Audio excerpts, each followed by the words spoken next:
You have to be persistent. You have to listen to all the no's, which we got many, many of, and then just keep pushing forward. Bring as much passion as you can to something. Lead with your heart. Build the right team, the right management team, and then just build upon that. It starts to snowball, and that's really what we did at Beyond Meat.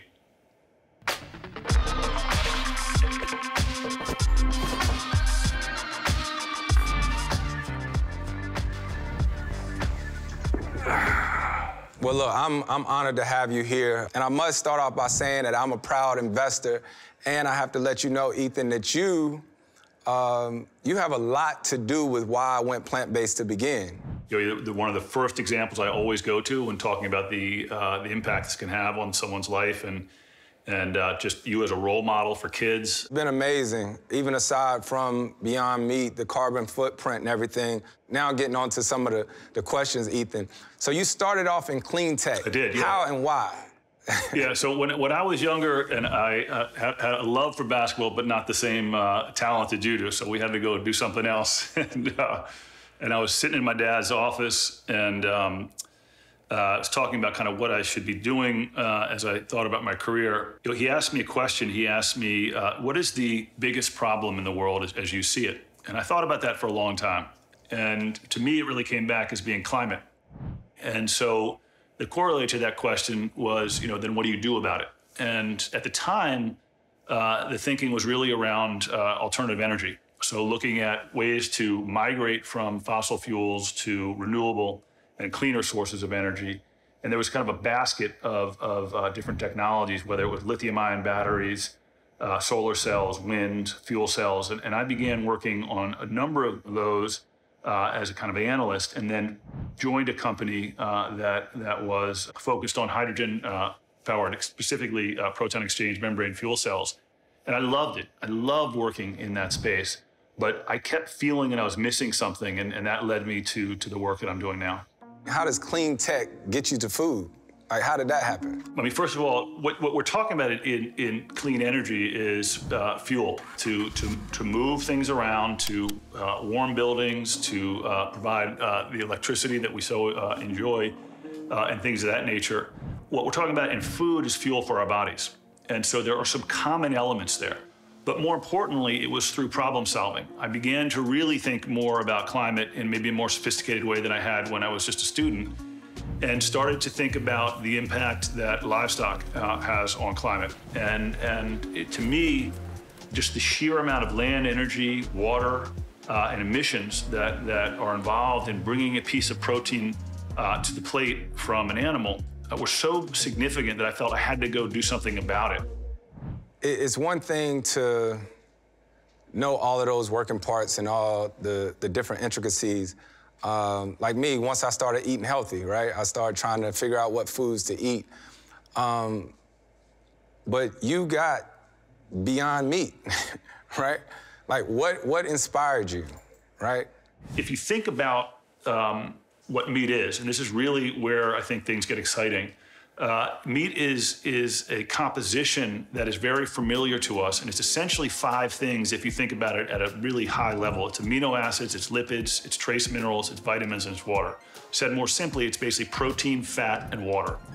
And what the animal's doing is they're consuming a large amount of vegetation. You look at a bovine, they're eating grass or being fed feed, and they're converting that plant material through their digestive tract and their skeletal muscular system into center of the plate protein, into muscle, right? And we harvest that muscle as we slaughter the animal, pull it out, and then we prepare that as something we put at the center of our plate. Well, the tremendous news here, and this has to do with the evolution of the Earth and our species within it, is that there's a commonality and a unity between plants and animals in terms of the core material parts. So what you find in plants, you also find in human and animal bodies, just presenting differently. But it's that combination of proteins and fats and water that you can pull those from plants, or you can get them from animals. And our idea was to just not to make a soybean behave like a steak, but rather let's find the core parts of meat in plants. Let's pull them from the plants and let's assemble them against the architecture or blueprint of animal muscle or meat. What was your advantage, right? And how did you get investors to believe in you, right? Because I'm sure when you came to some people, they were like, what is he talking about? Like, Yeah.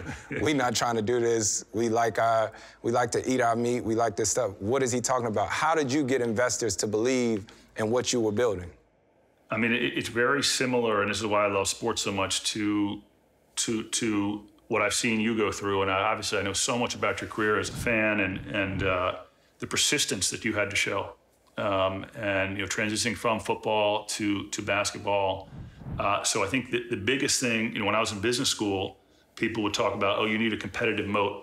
And generally they would say that has to be some advantage from a technology perspective going into a sector so that you can create a competitive advantage that someone else can't knock out.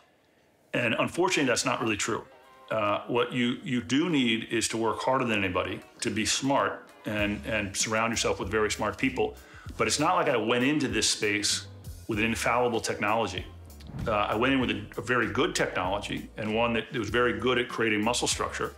But it was what we've done after that really has helped propel the company. And so you have to be persistent. You have to listen to all the no's, which we got many, many of, and then just keep pushing forward. But bring as much passion as you can to something, lead with your heart, build the right team, the right management team, have good technology, and then just build upon that, and it starts to snowball. And that's really what we did at Beyond Meat. What was it like for you, though, when you were getting those no's? And then obviously, Beyond Meat is very successful now. Like, do you remember a lot of those no's? And it's okay to have a chip on your shoulder. Well, I love that. It's funny, I just was texting one of my children about, they were going into practice. I said, make sure you do play with a chip on your shoulder because, you have to find some ways to fuel yourself every day. And so I certainly do have that. And in this room here, there are quotes on the wall from people who have doubted us, people in media and things like that, saying that this can't be done. And I use those a lot to motivate myself and to motivate my team. And so, yeah, I remember all of them actually, where, you're sitting across from a table, you really need someone to invest and believe in you, and, they turn you down, and they turn you down again and again. And, it's persistence, and it's a commitment to the product at the end of the day. Like, we have to keep making the product better and better, and we have this program at Beyond Meat that's called Beyond Meat Rapid and Relentless Innovation. And talking about sports again, I actually stole that word, that use of that word from the Warriors back when they were, I went to a conference there one day and we kept using that word. And I said, well, that's really what I want this team to be doing within our labs, is to be relentless on being the best out there at taking protein, fats, minerals, vitamins, water from non-animal sources and building them into the structure of meat. And let's get better and better every day. And that's the only way to prove people wrong. And by the way, with these deals we just did with McDonald's, KFC, Pizza Hut, and Taco Bell, our promise to them is that we will outcompete the other people in the market. Like, we will just bring you the best product. And that's how we have to build our reputation, and how we have to build our company is not through, you can try to get contracts where you force people to take your products or what have you. The better way to live and the better way to do things is just always produce the best product. And so, as I was getting those no's, I just went home and made the product better.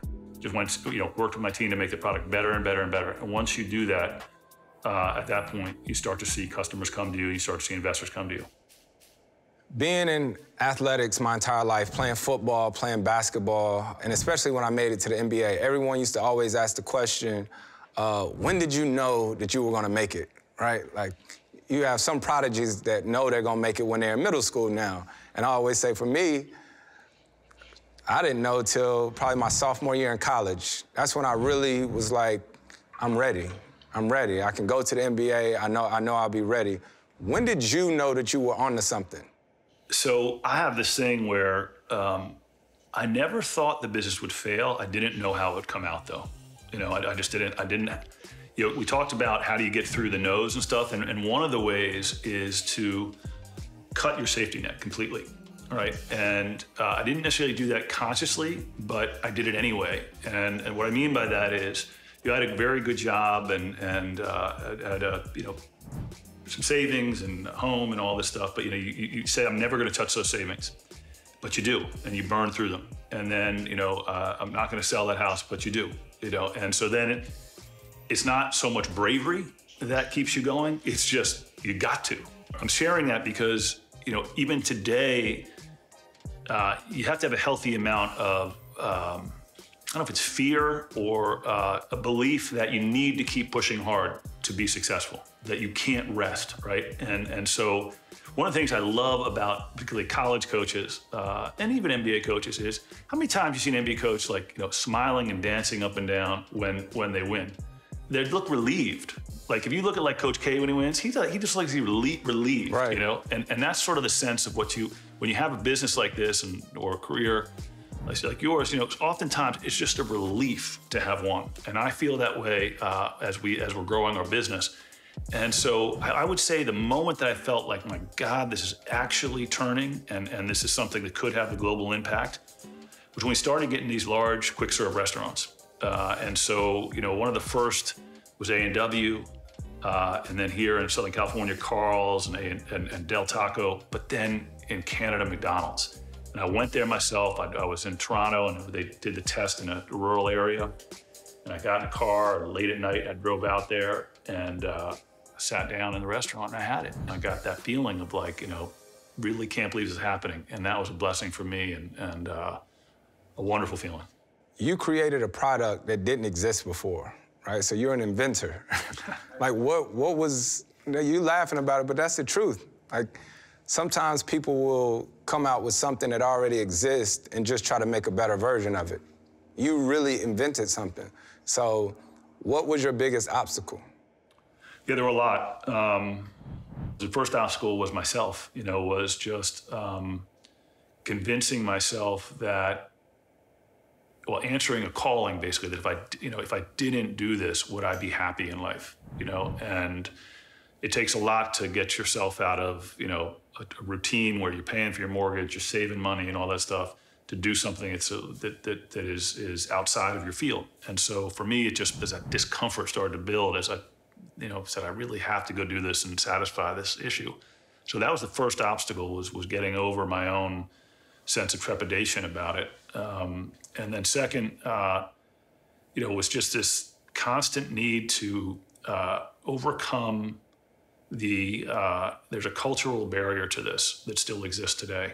That, I think one of the reasons that I find your work with us and your work overall on this subject so incredibly compelling is we have to attack head on, really something that's ascientific. And that is that animal protein is better for you in terms of athleticism and everything else than plant protein.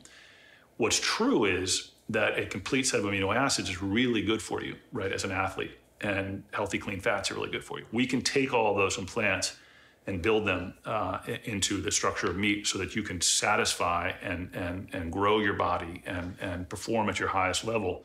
But yet there's a cultural stereotype that's the exact opposite. And so there's this idea that to be a robust athlete and to be a masculine presence that you need to have animal protein, and it's just ascientific. So we had to get through that, and we're still trying to get through that.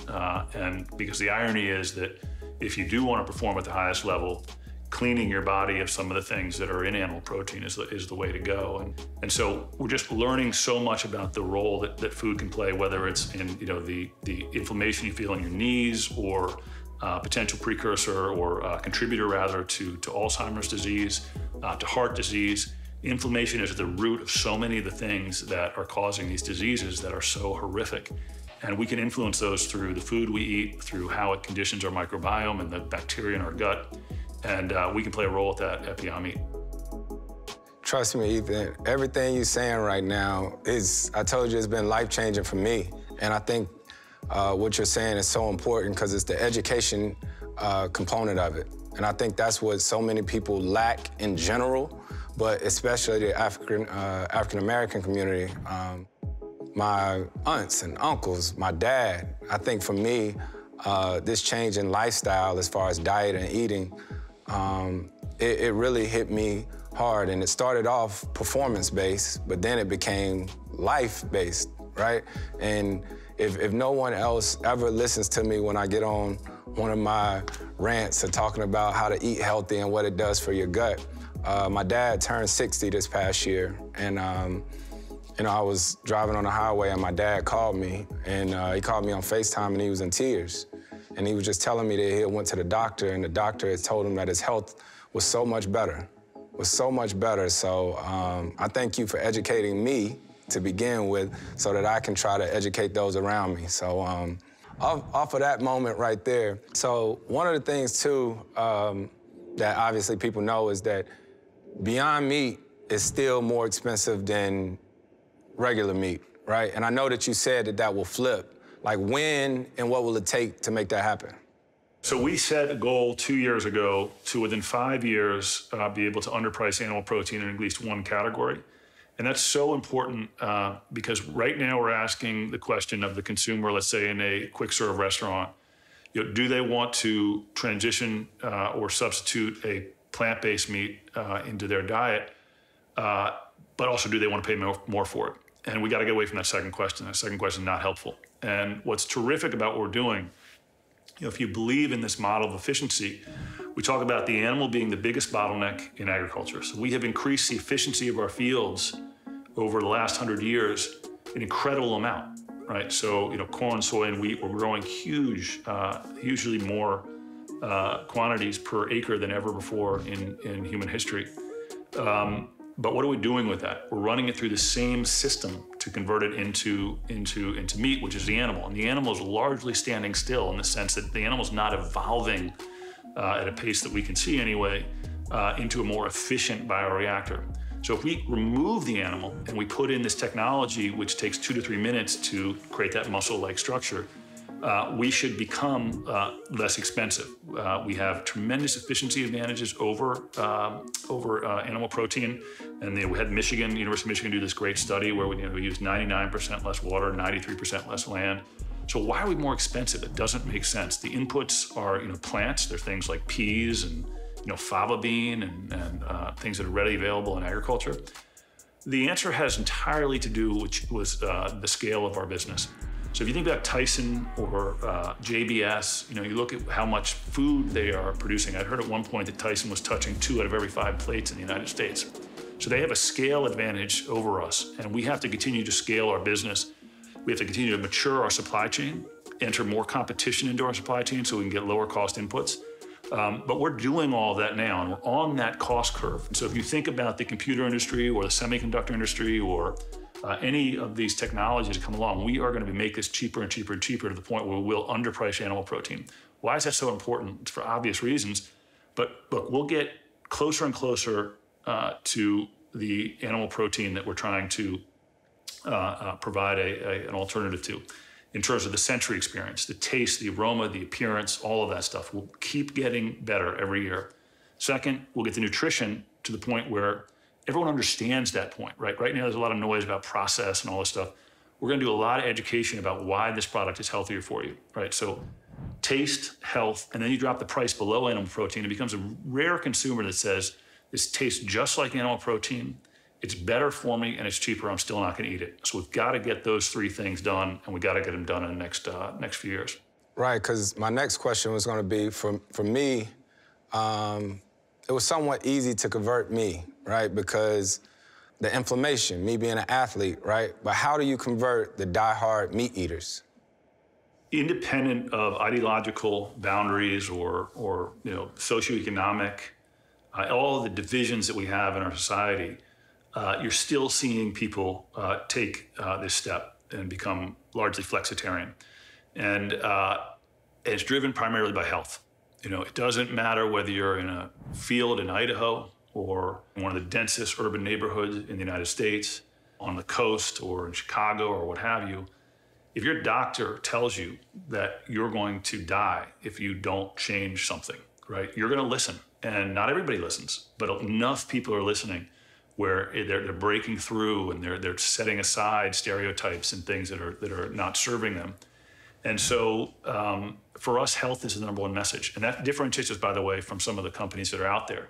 When we talk about our ingredients, we say, first of all, it wouldn't be responsible to load our product up with high levels of saturated fat. So we're always going to offer the consumer, if you look at our burger, significantly less saturated fat than what's in beef, right? So we have, I think, in the Beyond Burger 3.0, we have 35% less saturated fat in one of the versions, and then the second, which is meant to be a lean burger, we have 55% less saturated fat.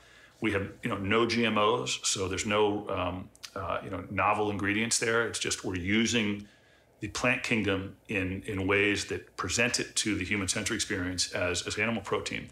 And then no heterocyclic amines, all of the things that are of concern within the medical community about animal protein, we have kept out of our products, right, or minimized. And so we have to keep conveying to people the health benefits of eating it, and that's the quickest way to their plate.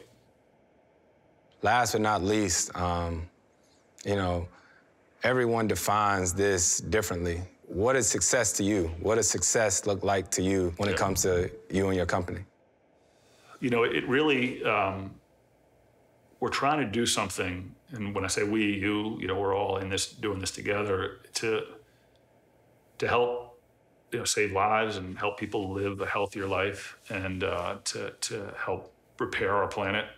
Success for me is seeing as many people as possible in the locations that they love to eat, and that's why I'm so focused on places like McDonald's and KFC and others. Enjoy themselves, enjoy the meal, have great tasting products, but do it in a way that's better for their bodies and do it in a way that's better for the earth. And so that's really how we do measure success here. It's a mission, it's something that's very personal. And we hope to look back and be that group of people that separated meat from animals and brought the benefits that brings to not only humans, but the rest of life on Earth. Well, listen, Ethan, thank you so much. I appreciate you giving us all this insight, all this wisdom. Thanks, man.